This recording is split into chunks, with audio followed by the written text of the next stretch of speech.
What's going on, guys? Today's video is going to be pretty short. I just wanted to give a quick recap of my season. I wanted to touch on a couple things that are going to be happening next season, and I wanted to talk about this bow right here in particular. So, for those of you that follow me on social media, many of you know that I've always shot Bowtech.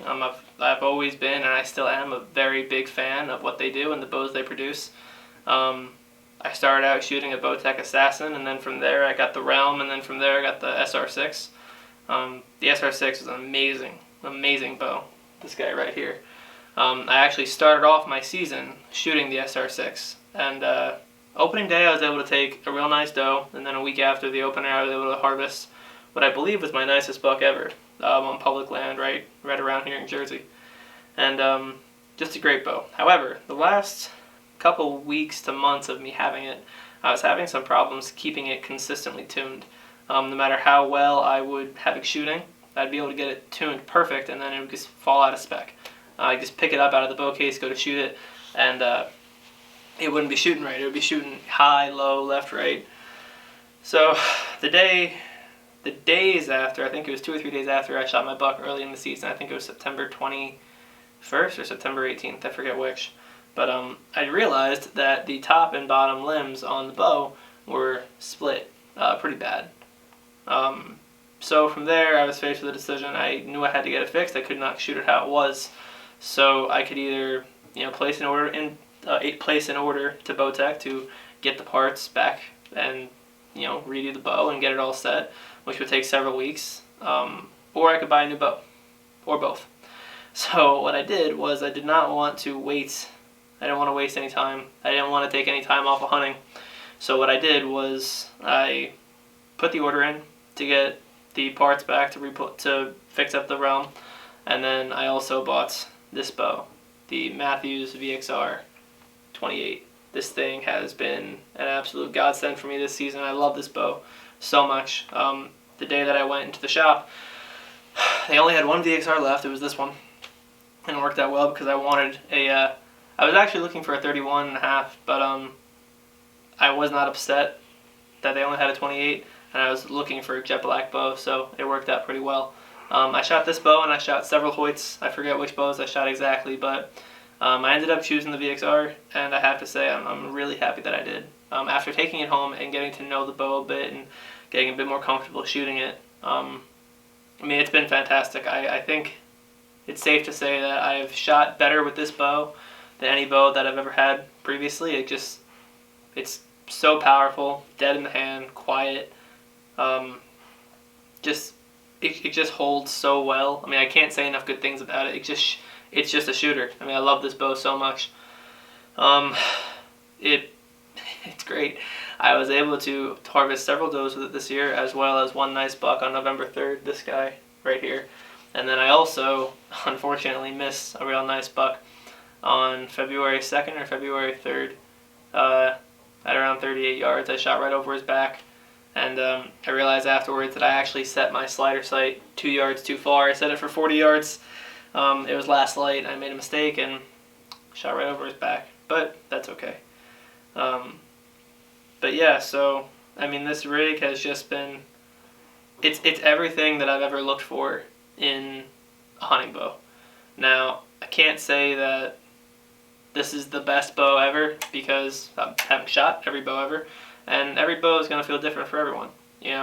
Someone else might shoot this bow and just it might not be the right fit for them, and everyone's going to be different. But I think for me, I'm very picky in the gear that I use, and I'm very meticulous in how I set up my rigs, and this rig has just absolutely, it checks every box that I can potentially think of. So essentially all season I used this bow with the stock strings. This is the Fast Eddie XL by Spot Hog, this sight. During the season I was actually using the Hogfather, which that's the sight I've been using for several years now. Essentially the same sight, a few differences, but both great sights. Throughout the season I was using a Hamskea drop away rest, and I just recently switched over to QAD. I probably would have stayed with Hamskea because I really didn't have any qualms with them. However, I accidentally stripped one of the bolts when I was bare shaft tuning this rig, and props to Hamsky. I told them exactly what happened. I was totally honest, and they said no problem, just ship it back to us and we'll fix it up and get it sent back out to you. So major props to Hamsky for that. Thank you guys, I really appreciate it. But I just put the QAD on here and I got the thing bear shaft tuned real good. I actually wasn't shooting anything up here in terms of a anchor point during the season. I just recently put on the Bomar nose button. I had the nose button on my SR6 and I decided to put it back on here, and I shoot fine, I think, either way, but I think in those high stress situations it's just a little bit nicer to have something on here just to confirm to yourself that you're in your right anchor spot. Again, another little change that I made during the season, I was just using some, I don't even know what brand it was, just stock peep. Switched over to a Hamsky Raptor peep. I really like it. I can't say that there's too much of a difference that I've noticed compared to the generic one that I bought at my local shop, but it's a nice peep and I have no complaints about it at all. These strings, like I said, I was hunting with the stock strings during the season. These are gas. I believe these are the high octane strings, in flow green, and they've held up good so far. I put them on maybe a month or so ago, a little bit more than a month or so ago, and no string stretch, no peep rotation. It's been a little bit of peep rotation, but nothing bad. And yeah, they've been shooting really, really well. I have no complaints. They've held the poundage really good. I have 75-pound mods on this bow, and this bow runs a bit hot.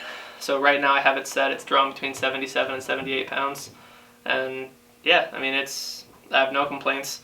Like I said, I can't say that this is the best bow ever because that's going to be different for everyone. However, for me, this bow has checked off every single box that I could possibly think of, and it's just, I've fallen in love with it completely. For me, it's perfect. In terms of arrows, this past year I was shooting Black Eagle Rampages in a 250 spine once I switched over to the higher pound mods. And those arrows with a 4-flex max stealth on the back were running around 510 grains, I believe, 520 grains, somewhere in there. They shot great. I love those arrows. Just because I wanted to switch things up. Once I put the new strings on, I switched over to Easton Axis arrows. Just a 3-flex max stealth on the back, and 75 grain brass inserts up front. These arrows with the field tips are just a hair under 500 grains. They are, I believe, 497 to 498, and they're right around 13 to 14% FOC, somewhere in there. They've shot great out of this bow, so I really, really like those arrows. They are, they're going to be what I'm going to be using as long as nothing crazy changes, all of next season.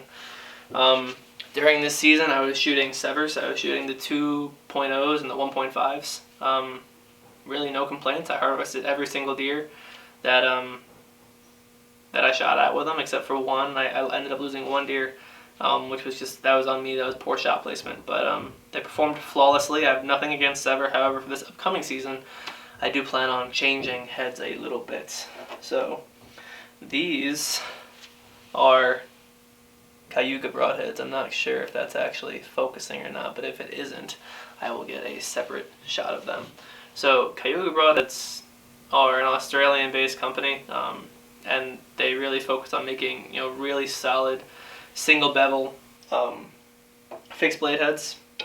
I did a lot of research on a lot of different companies. I was looking into Iron Will, Bishop, all great heads. Nothing against any of them, but I opted to go for the Outlier company that I hadn't really heard too much about in the past with Cayuga, and so far the only complaint I have with this head is that the broadhead itself weighs exactly 100 grains. All the ones that I've weighed in the packages of 6 that I've got have weighed perfectly 100 grains.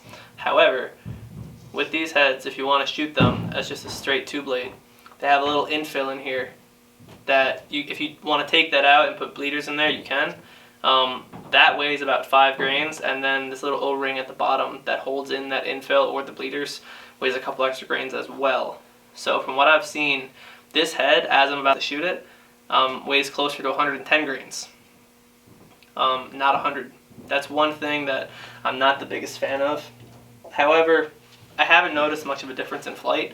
Out to 60 yards, they group just with my, perfectly with my field points.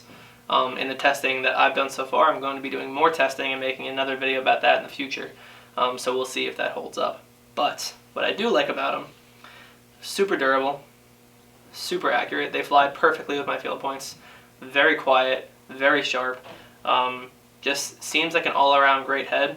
This upcoming season, as long as everything goes according to plan, I will be going to Wyoming on an antelope hunt. Now, we'll see about that because I need to see if I actually draw the tag in Wyoming. But we're in the drawing, so we'll see. I'm looking at doing an over-the-counter elk hunt in Colorado, and then an over-the-counter mule deer hunt in Arizona in January, as well as a whole season of whitetail here in Jersey, and turkey season coming up as well. So I have a couple big hunts in there, especially the elk hunt, so I wanted to beef up my arrows a little bit. I wanted to switch from that mechanical broadhead to just a sturdy fixed blade single bevel, and these arrows and these broadheads seem to fill that bill perfectly, so I have no complaints with them whatsoever. So we'll see how the season goes, and hopefully all these trips pan out and all that, but all that I can really control right now is my gear. So this is the time of year that I'm really focusing on my gear, what I want to be using in the upcoming years, thinking about the past season and any problems that I had and things that I could potentially fix. And I really think I did that with this bow, with the few slight changes I made.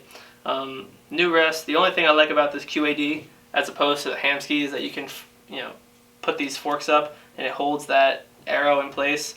That is one thing that I do have to say that I'm a big fan of, especially in hunting situations. Putting the nose button on here. Other than that, I didn't change much besides the broadheads, but I mean, this rig, I really couldn't ask for anything more. And I think I'm a lifelong fan of Mathews now. I never knew that I could get a rig that just flawlessly executed and did everything that I wanted it to do with no drawbacks whatsoever. Being able to draw high poundage bow, almost 80 pounds, and it just feels just like a 70-pound bow. It's exactly what I was looking for, and I'm very happy that I went with the Mathews. So that's about it, guys. Thank you guys for watching. I really appreciate it. And again, if any of you are out looking for a new bow, don't go online, don't watch this video or any other video for that matter, and use what some guy who's making a video in his basement says about which bow is the best. This bow is the best for me because it just happens to fit me best. That doesn't mean it's going to fit you best. So if you guys are looking into getting into archery, into hunting, into bow hunting, looking to just upgrade a bow from what you already have, that's awesome. But definitely go to a shop and shoot everything that you can. And that is what's going to be able to prove to you what bow is the best for you. No, I don't care what anyone says. You're not going to find a YouTube video from a guy that doesn't know you telling you what bow is best for you. It doesn't happen. But for me, this rig is exactly what I was looking for, and I'm super stoked with it. Thank you guys very much for watching. Keep an eye out for the next video that I plan on making, like I said, with these Cayugas. Killer head. Super excited to try them. Super excited to make that video and test them out some more. Thank you all so much for watching. I really appreciate it. Have a good day.